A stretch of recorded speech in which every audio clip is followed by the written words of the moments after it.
Hi there guys, there's been quite some time from this Albanian channel's last video, huh? I'd say let's get rolling again. And what better topic than Albania itself, or as Albanians call it, Shkajpiria. Shkajpiria. Shkajpiria. That's a cool sounding. So I wait. prefer Shkajpiria. It sounds like you think of Shkajpiria. the capital of Shkajpiria, and I picture stairs going up into a castle in the clouds and a guy with a gigantic suit of armor and a spear coming down. The Shkajpirian god. Well, jokes aside, there seemed to be quite a bit of misunderstanding regarding Albania's name. And honestly, this doesn't go for foreigners, but for Albanians as well. I came upon a video by the YouTube channel of Name Explain, which speaks of this topic, and he mentions two theories for the name of Shkajpiria. And funny enough, he leaves the quote-unquote least probable one for the end. Spoiler alert, it's not the least probable. I do not blame him, however. He has a nice fun channel and asks natives for his questions. Thing is, natives hold on to myths as well. And it's a popular myth that Shkajpiria means the land of eagles, and that this is somehow based off a supposed legend which has no historical attesting. Truly, if this was such an important legend, it would be more geographically spread. Yeah, about that.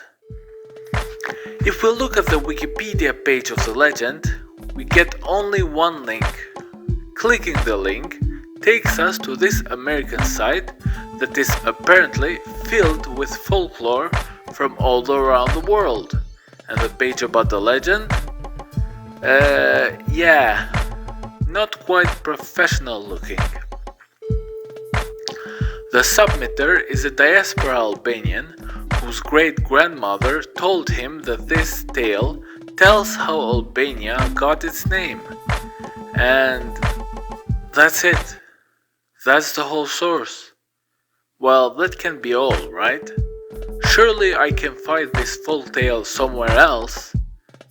How about we check albanologist Robert Elsie's compilation of widespread Albanian folk tale? Oh well, what would a foreigner know? We better check Mitrushko Teli's oldest Albanian book about folk it should be somewhere, right? Well, the oldest internet post I can find about it is this 2003 post in an Albanian forum. It is also portrayed in the yearly Novela Grafike Shqiptare. Again, not really part of the actual portfolio of Albanian folk tales. Definitely not one famous enough to name the country. It was most probably from a children's book written during monarchist or communist times. So if you see it mentioned somewhere how it's the origin of Albanians' name for themselves and their country, tell them how that's not the case. So if it's not the land of the eagles, what is it? I think to better understand and make a correct deduction, we should look at all the names Albanians have had. So we have Arban, Arber, Albanian, Raban, Arbanas, Arbanite, Arvanite, Arnaud, which are all variants of the same word, which is basically Albanian. The origin? Well, albanologists connected with the site of Albanopolis, mentioned by Ptolemy in his third book of Geographia as a settlement of the Albanoi tribe. The toponym has also been found on a funeral inscription in Gornosonje, near the city of Skopje, North Macedonia. It dates to the end of the 1st century or the beginning of the 2nd century AD. There have been some mentionings of the name a few centuries after, but they are a bit controversial, such as the one of John Nikiou, a 7th century Coptic bishop who writes in his chronicle that that barbarian, foreign peoples, and Alwarigon ravaged the cities of the Christians and took the inhabitants alive. Regarding raids in the Byzantine Empire.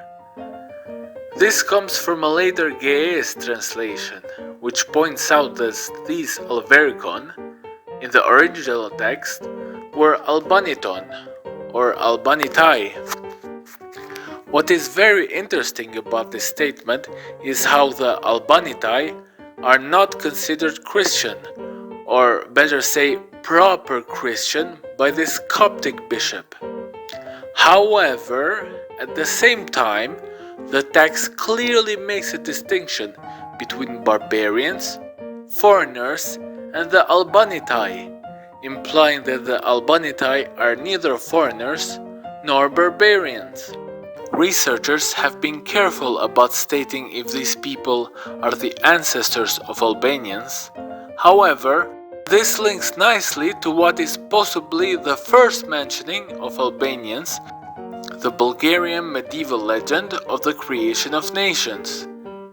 It divides the world into 72 languages and 3 religious categories: Orthodox, half-believers, so non-Orthodox Christians, and non-believers. And Albanians are lumped with the non-proper Christians, aka half-believers. Here is the translation, and we can see that the text uses the term Arbanas, not Albanian. That is interesting, because it would imply that the Bulgarians got the name from Albanians directly, not like Latin and Greek speakers who had a tradition of using Alban instead. Alban and Arban. Why this variation? Maybe the old Albanoid did say Arban with the alveolar flap, which might have been misheard as an L. Or maybe a subgroup of Proto-Albanians used it and they got absorbed by later northern arrivals of other Proto-Albanians. There's many theories, but in the end, researchers are still not sure.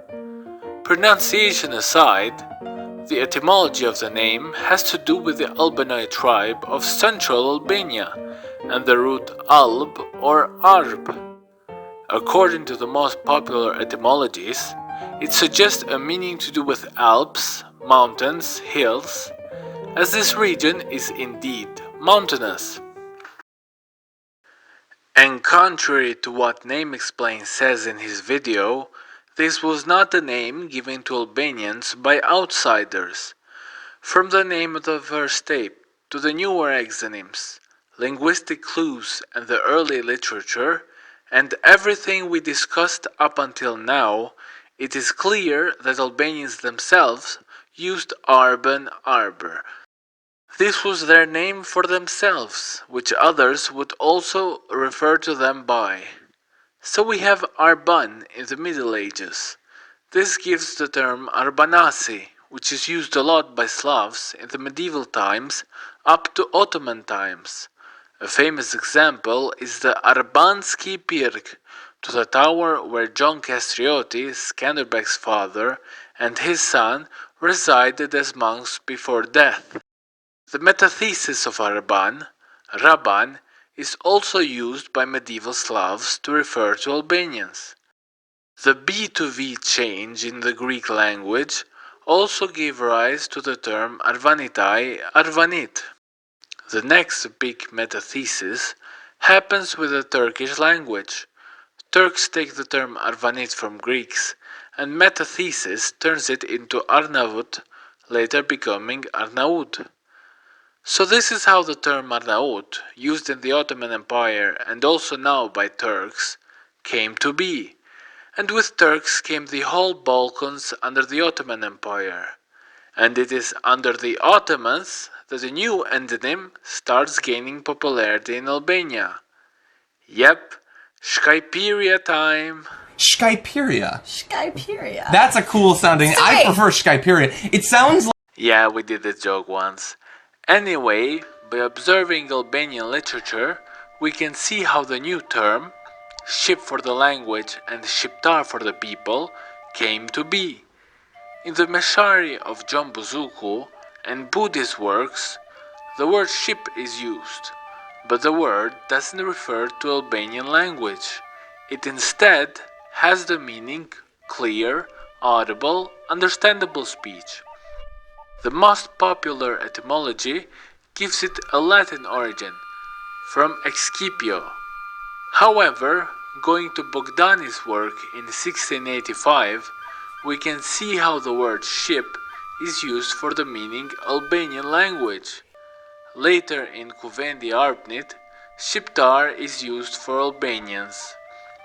And in Nazim Fracula's work, written in Perso-Arabic script, we see him use the word ship for Albanian as well, pointing out that this term was being used by Albanians of all religious backgrounds.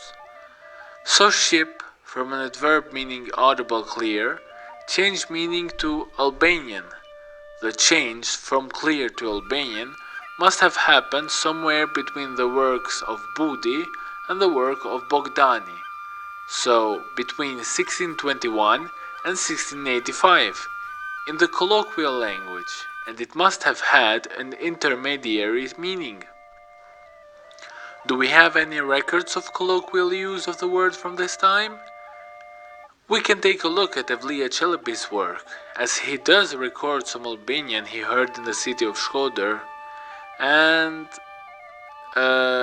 it seems he was more keen on recording swear words than what the language was called. Anything else? Actually, yes. The researchers, while looking at Vatican archives, found 2 lines of Albanian recorded by 2 Italian monks that could speak Albanian who had come with mission in Albania. The words are in this humbly named document, which is referred to as Universal Relations, so that the researchers don't spend half of the lecture just reading the name. And I'm not going to try either. Anyway, in this report, dated to 1639, the 2 Franciscan missionaries are interrogated by some Albanian Muslim officials about their motives in Albania. At one point, the Muslim officials, according to the document, try to entice the monks to change religion. Upon hearing this, the older missionary, who knows the language best, replies in Albanian. Zot ynë mos dasht me u ban turk, ma pare mordjen. Which roughly translates to, "May God not let it be so that I become a Turk. Death would be better." To which a Muslim official reacts by saying, "He bre gjidi kauri, ky shqepetar është për të mbytur," which translates to, "Ah, damn kaur, this shqepetar ought to be killed." The older of the 2, who was the one who knew the language of the land, and was the one that gave the answer, explains in the text that shqepetar means questo che sa la lingua, so someone who knows the language of the land. It is 1639, right between 1621 and 1685, and we have a recording of the word shqiptar. Not quite an ethnic marker yet, but with the meaning one who speaks Albanian, the missing link. So now we see how the word ship changed from meaning clear understandable speech to speech or language of the land, and then Albanian. But why did Albanians embrace this invention, which would spread quickly in mainland Albanian communities? Why did they drop arborisht for ship and arbor for shiptar? Some early researchers speculated that arbor took a religious connotation. Shiptar was a counterweight to that. But that would imply shiptar was used for Muslims, and as the report shows, that was not the case. What is it then? Let's go to the Balkans again and take a look at the South Slavs under the Ottoman Empire. A similar thing happened with them. The common people started to refer to their tongue as Nashinsky or Nashki, meaning our language. And the same happened with Albanians. But with the incoming historical events, the nationalism and the romanticism, people in Balkans changed terminologies. A good example of this is Greeks, who refer to their language as Romaiki, the Roman language, and then slowly started replacing it with Elliniki, the Hellenic language, after the revolution. But why didn't Albanians do the same?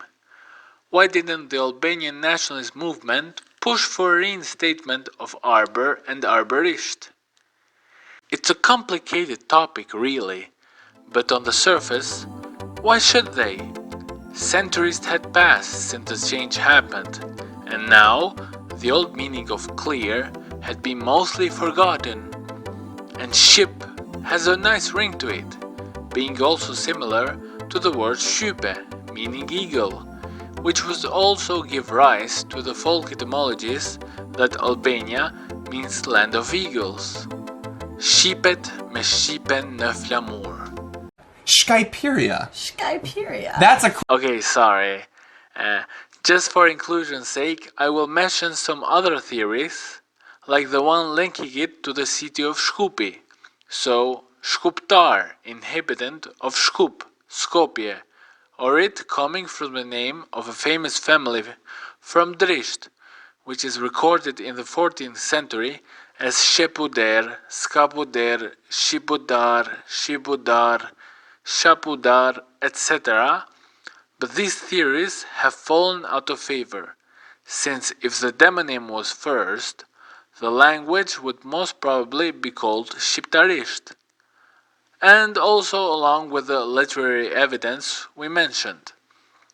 So clear was ship, and from ship came Shqiptar, meaning someone who speaks clearly, and thus Shqipëria actually means the land of people who speak clearly. The origin of the name Ship and Shqiptar is thus. Even though we like to translate Albania as the land of eagles, and even though it is the land of some eagles, a better translation would be the land of those who speak clearly. There you have it, name explained. Your favorite theory was correct. Anyway, I hope you liked this video on the name of Albania, and if you want more Albania content, be sure to follow the channel. See you next video!